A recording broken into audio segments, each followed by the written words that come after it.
I'm Amber. Welcome to my channel. Thanks so much for joining me today. Today, I want to share with you 10 ways you can have a wonderful holiday. And of course, Thanksgiving is approaching very rapidly here, but these tips can apply to any holiday, Christmas, Easter, whatever. Planning is the key. So, number one, prepare a menu. I have written out our Thanksgiving menu, and I'll read it to you, just in case you want to know what Authentically Amber and her crew are having.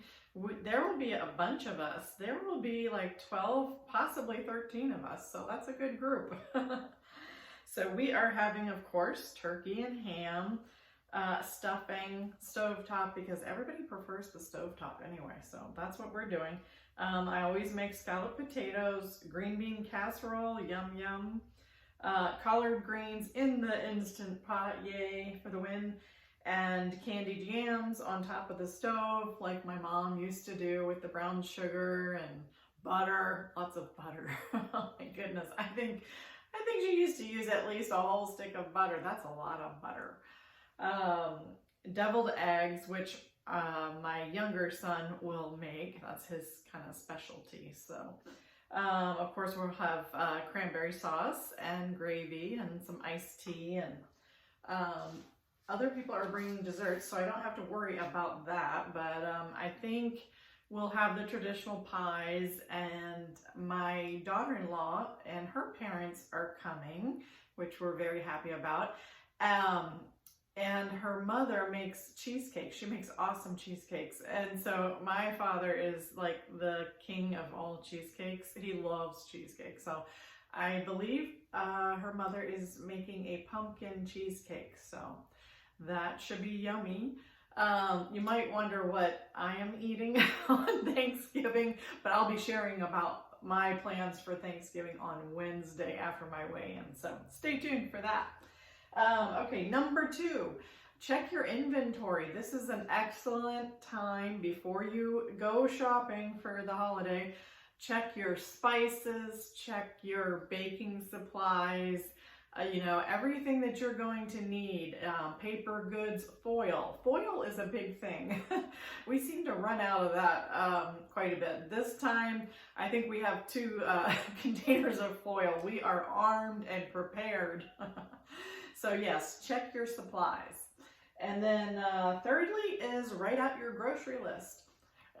So I did this the other day, and then last night I went ahead and placed my Walmart online order, which my son will pick up today. So I'm very happy. Hubby connected our deep freezer in the garage. Yay! I've waited for this day for a long time so I can stock up on everything. We're having company coming into town, so gotta stock up on everything. So I love ordering groceries online. Walmart is just awesome. For the turkey and the ham, however, I will go to the grocery store because I'm a little particular about that and I want to pick it out. So yeah, there's that. So, but yeah, go ahead and write out your list, and according to your menu. So that's the first thing, and kind of have an outline of what you want.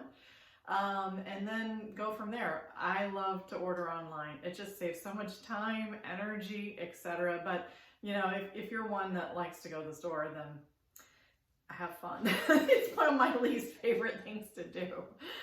Okay, number 4, delegate dishes. Who will make what? Like I said, my son will do the deviled eggs. My daughter will be coming over and helping, and of course my older sister will be here, so it'll be pretty much the 3 of us in the kitchen making all the side dishes.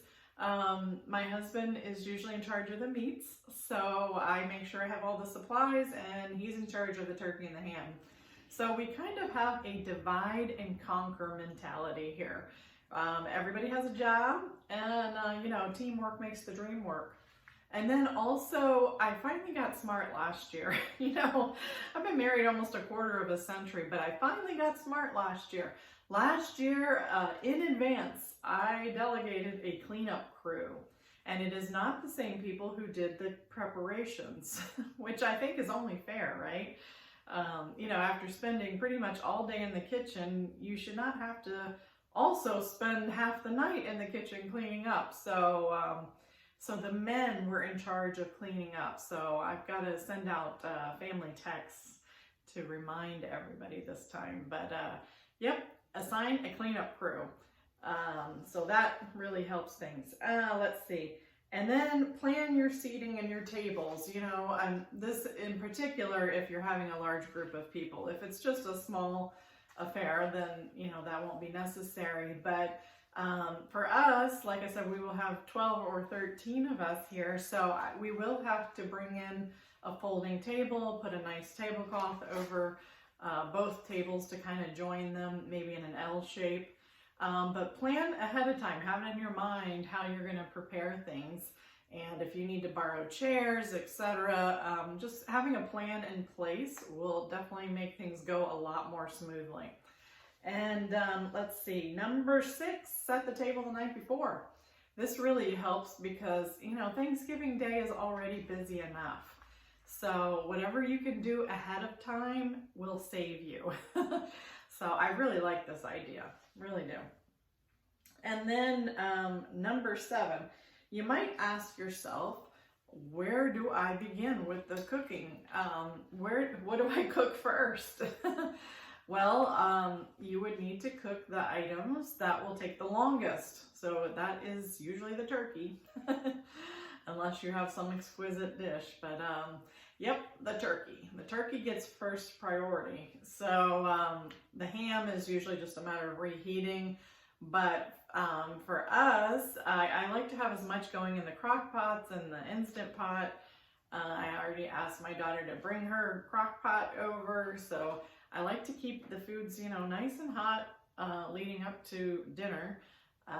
You know, with so many dishes going, food, you know, different dishes can get cooled off, and then you have to constantly recycle them out of the oven, etc. So I love having a lot of crock pots and the Instant Pot. And of course, the pressure cookers can double as a slow cooker, so you can put it on the warm function, and it's awesome. So yeah. And then number 8, that leads me right to number 8, because round up all your crock pots and Instant Pots. So yeah, we already have a crock pot. My daughter, well, I gave her our other crock pot, so she's bringing it back. So we will have 2 crock pots going, 2 pressure cookers going, and then of course whatever gets cooked in the oven. So I think we'll be set with all of that. So number 9, plan the activities on what everybody's going to do that day. Whether for us, we have a pool table, so people may want to play pool. We will probably, weather permitting, get the cornhole game out so people can take that outside. And of course, I'm sure will be copious amounts of watching football on TV, but kind of have an idea of what everybody's going to want to do that day.